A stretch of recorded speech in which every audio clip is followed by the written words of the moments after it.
Welcome back to the GSMC Golf Podcast presented by the GSMC Sports Network. I'm your host, Gareth McDaniel, and we're getting into our third segment of the night, talking about the CEO for the PGA of America has stepped down. There has been a lot of moves at the top end of the PGA, of the tour. A lot of moves that there's a lot of speculation behind them. This is what I'll say, and this is just speculation. There's no, I'm not on the inside. I'm not inside their minds. What Seth Wall? I looked it up. It didn't help me how to pronounce it. Seth Woff. I'll figure it out eventually, but I'll just go with Seth Woff right now. If that's wrong, I apologize for the pronunciation of the last name. But for him, the CEO of the PGA of America, he said that he wants to step down, take time with his family. He's 65 years old. He felt like he got the PGA to a good point where he feels like he can step away. These are the words that he said. I'm not saying that that's false by any means. That could fully be right. I'm not there. I haven't talked to the guy. I have no clue. But there's a lot of speculation about the merger between PGA and LIV Golf. There has been people this year that have already stepped away from the PGA because of lack of talks with LIV Golf, because they want to be united. Golf is already a sport that people don't want to watch. Golf is already, it's behind every other sport, right? Like it truly is. I love watching golf. I love it. I love playing golf. It has a soft spot in my heart. But I understand when people don't want to watch it. And having the best golfers in the world play on different tours is bad for the sport. I love watching majors because you see so many guys that are so competitive be able to play together. I think golf would be at a better position if we were able to have that merger happen sooner than later. I will call for this merger every second that I cover golf, because I think that it would be just better for the sport, for not just strictly a viewing standpoint, but I think it's better for the players. I think that they kind of want it by this point as well. But as for Seth, in his press release, and I have two articles that I'll be kind of bouncing back and forth with for my information. It's from golf.com, the first one, and then the second one is from NBC Sports for my articles. So those are my sources here.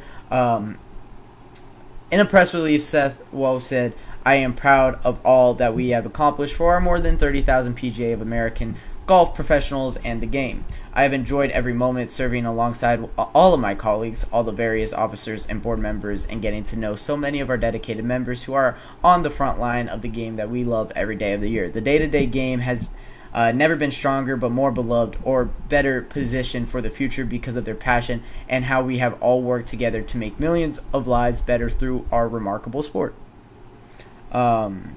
His time atop the organization saw the PGA Championship move from August to May, making way for the PGA's Tour end of season playoffs to wrap up before the football season begins, to incentivize more viewing. He has also played a significant role in getting pro golf schedule back up and running during the COVID pandemic. The PGA Championship was the first major conducted in 2020 after all of them had been postponed or canceled. Woe's exit comes during a period of great change at the top level of pro golf, practically in the C-suite. Keith Pelley stepped down as DP World Tour CEO in early April, taking a job with the Maple Leaf Sports and Entertainment in his homeland of Canada. And Martin Slumbers, head of the R&A, has already announced his plans to retire from that post at the end of this year. A lot of people moving away from golf at executive roles. Throughout the unrest of the last few years of pro golf, Will mentioned a strong relationship with the PGA Tour and its leader, Jay Monahan. The two have worked closely together and forged a bond at the formation of Live Golf was rocking the landscape of professional golf. Will didn't shy away from critiquing Live, calling the league structured flaw in 2022 and asserting in 2023 that no matter how much money you have, at some point burning it doesn't feel very good. I don't see they are accomplishing much. These are words from Seth Will in regards to the Live Golf Tour. Again, I'm paraphrasing an article from golf.com. Remember to check it out. I don't want to claim any of this writer's work as my own. This is by Sean Zach, and from NBC Sports, they used the same press conference quote. But even more, Seth Will said that the goal from the start was to leave the room better than we found it, and I believe that together we have done just that. He was named CEO in August of 2018 after spending the 3 previous years as an independent director on the PGA's board of directors.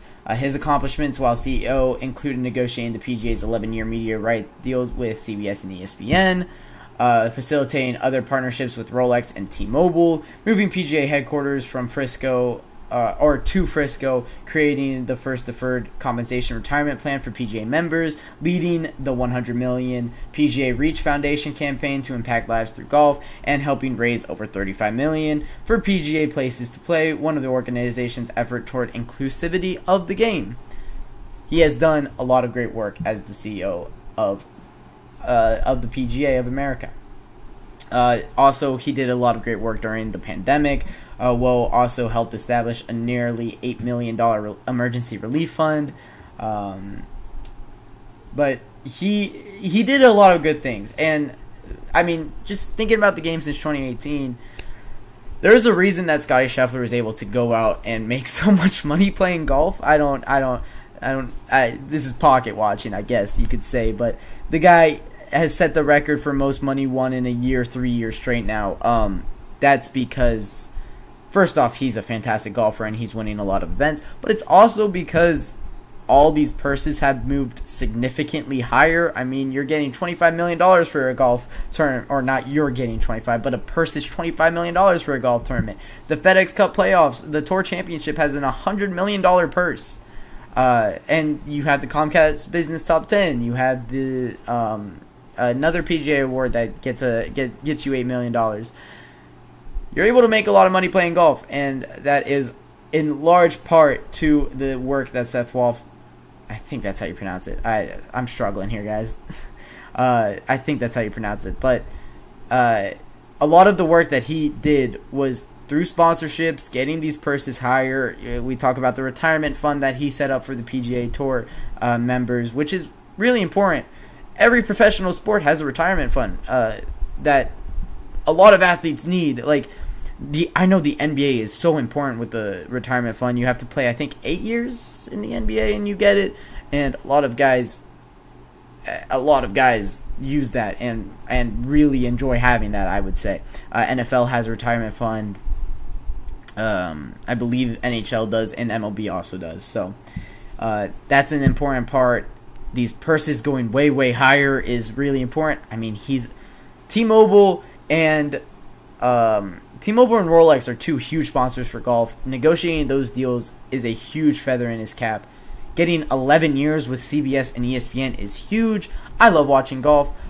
Getting to watch it on ESPN Plus is something that I truly do enjoy, and having that privilege is something very special to me. Getting to see golf every weekend is something that I didn't have too much growing up. Like, you get the majors, right? But watching a Thursday for the Rocket Mortgage Classic wasn't really a thing growing up, but now I get to see that, and I love it. Getting to watch any round of golf is so much fun for me, so I do enjoy that as well.